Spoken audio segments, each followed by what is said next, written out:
마태복음 21장. 예수님과 제자들이 예루살렘에 가까이 오시다가 올리브산 기슭에 있는 벳바게라는 곳에 이르렀습니다. 예수님께서는 거기서 2명의 제자들을 마을로 보내셨습니다. 예수님께서 말씀하셨습니다. 너희는 맞은편 마을로 들어가거라. 그러면 당나귀 한 마리가 새끼와 함께 묶여 있는 것을 발견할 것이다. 그 당나귀를 풀어서 나에게 가져오너라. 만일 누가 너희에게 무슨 말을 하거든 주님이 필요하시답니다 라고 하여라. 그러면 즉시 내어줄 것이다. 이것은 예언자가 말한 것을 이루려고 하신 것이었습니다. 시온의 딸에게 말하여라. 보아라, 내 왕이 내게로 오신다. 그는 겸손하여 당나귀를 탔는데 어린 당나귀 곧 나귀 새끼를 타고 오신다. 2 제자들이 가서 예수님께서 지시하신 그대로 했습니다. 그들은 당나귀와 그 새끼들을 데리고 와서 그 등에 자기들의 옷을 깔았습니다. 예수님께서는 그 위에 앉으셨습니다.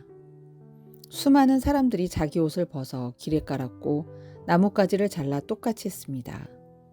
예수님이 앞뒤에서 따라가던 사람들이 소리쳤습니다. 다윗의 아들에게 호산나! 주님의 이름으로 오시는 분이 복되도다! 높은 곳에서 호산나! 예수님께서 예루살렘으로 들어가셨을 때 온 도시는 흥분으로 가득 찼습니다. 사람들이 물었습니다. 이 사람이 누구냐? 사람들이 대답했습니다.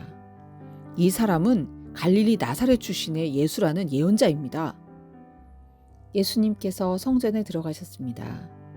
예수님께서는 성전에서 사고 파는 사람들을 모두 내쫓으시며 돈 바꿔 주는 사람들의 책상과 비둘기 파는 사람들의 의자를 둘러 엎으셨습니다.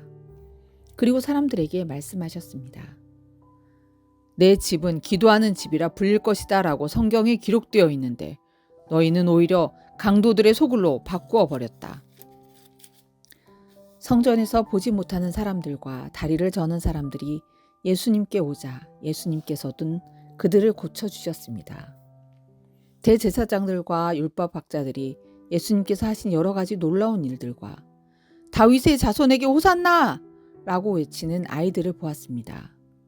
그들은 매우 화가 났습니다. 그래서 예수님께 말했습니다. 이 어린이들이 말하는 것이 들립니까? 예수님께서 대답하셨습니다. 그렇다. 너희는 성경을 읽지 못하였느냐? 어린이와 젖먹이들이 입으로 찬양을 준비하셨다. 예수님께서 그곳을 떠나 베데안이라는 마을로 가셔서 거기서 밤을 보내셨습니다. 아침이 되어 예수님께서 예루살렘으로 돌아오실 때 몹시 시장하셨습니다. 마침 길 옆에 있는 무화과 나무 한 그루를 보시고 나무 곁으로 다가가셨습니다. 그러나 그 나무에는 잎사귀만 있을 뿐 열매는 보이지 않았습니다. 예수님께서 그 나무를 향해 말씀하셨습니다. 다시는 내가 열매를 맺지 못할 것이다. 그러자 즉시 나무가 말라버렸습니다. 이것을 본 제자들이 놀라서 물었습니다. 어떻게 무화과 나무가 그렇게 빨리 말라버렸습니까? 예수님께서 제자들에게 대답하셨습니다. 내가 너희에게 진정으로 말한다. 너희가 만일 의심하지 않고 믿기만 한다면 내가 이 나무에게 한 것을 너희도 할 수 있다. 그뿐 아니라 이 산더러 사나 들려서 바다에 떨어져라 하고 말하면 이것 역시 그대로 될 것이다. 너희가 믿고 기도로 구하는 것은 모두 받을 것이다. 예수님께서 성전에 오셔서 가르치실 때 대제사장들과 백성의 장로들이 와서 물었습니다. 당신은 무슨 권한으로 이런 일을 하는 것이오? 누가 당신에게 이런 권한을 주었소? 예수님께서 이들에게 대답하셨습니다. 나도 너희에게 한 가지 묻겠다. 만일 나에게 대답하면 내가 무슨 권한으로 이 일을 하는지 말해주겠다. 요한의 세례가 하늘로부터 온 것이냐 아니면 사람에게서 온 것이냐. 제사장들과 장로들이 서로 의논을 하였습니다. 만일 우리가 하늘로부터 왔다라고 하면 그러면 어째서 너희는 요한을 믿지 않았느냐라고 말할 것이고 그렇다고 사람에게서 왔다고 하자니 백성들이 두렵구나. 왜냐하면 모든 백성들이 그를 예언자라고 믿고 있기 때문이다. 그래서 그들은 예수님께 대답했습니다. 우리는 알지 못하오.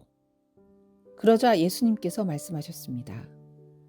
그러면 나도 너희에게 내가 어떤 권한으로 이런 일들을 하는지 말하지 않겠다. 너희는 어떻게 생각하느냐? 어떤 사람에게 두 아들이 있었다. 그가 첫째 아들에게 가서 말했다. 아들아, 오늘은 포도밭에 가서 일해라.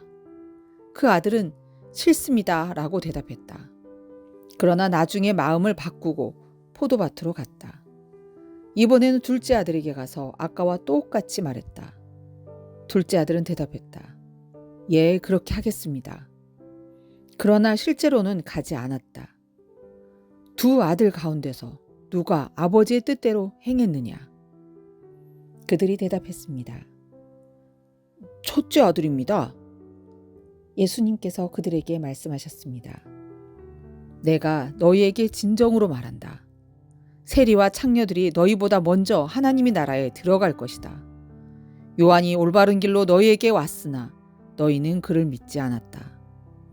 그러나 세리와 창녀들은 그를 믿었다. 너희는 이것을 보고도 여전히 회개하지 않고 그를 믿지 않았다. 다른 비유도 잘 들어보아라. 어떤 밭 주인이 있었다. 그가 포도밭을 일구고 담장을 두르고 포도즙을 짤 구덩이를 파고 망대를 세웠다. 그리고 포도밭을 농부에게 빌려주고 여행을 떠났다. 추수할 때가 다가오자 주인은 농부들에게 종을 보내어 자기 몫의 수확을 받아오게 했다. 그러나 농부들은 그 종들을 잡아서 하나는 때리고 하나는 죽이고 또 하나는 돌로 쳐 죽였다. 그 주인은 처음보다 더 많은 종을 그들에게 보냈다. 그러나 농부들은 그 종들에게 똑같은 짓을 했다. 결국 주인은 자기 아들을 농부들에게 보냈다. 그는 농부들이 내 아들을 존중할 것이다 라고 생각했다. 그러나 농부들은 아들을 보며 서로 말했다. 이 아들을 상속자니 이 사람을 죽이고 유산을 가로채자.